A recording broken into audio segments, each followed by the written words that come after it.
Ne kemi pranuar agjendën legjislative nga qeveria, nuk kemi arritur që ta trajtojmë atë për shkak të vendimit për masën e përkohshme, pra që duhet presim deri më 31 mars sa të kemi një, si me thënë,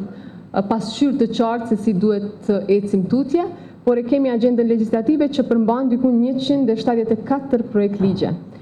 Qeveria ambicioze dhe ligjet janë shumë të rëndësishme, por ajo që ka është rëndësishme është që kur ato procedohen në Kuvendin e Republikës së Kosovës të vinë në shprehje pastaj roli komisioneve parlamentare, sepse më besoni edhe për shkak të përvojës praktike, puna më e madhe bëhet në komisionet parlamentare. Diskutimet në seancë janë diçka tjetër, por ajo që nuk shihet pra,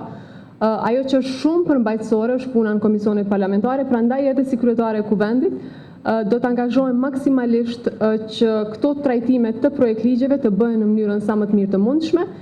edhe duke pasur parasysh edhe aspektin gjinor, sepse nuk kemi nevojë që të bëjmë ligje të cilat nuk i përshtaten rrethanave tona. Kosova ka ligje të mira, por që shumë shpesh ato nuk zbatohen praktik. Prandaj edhe në këtë kuptim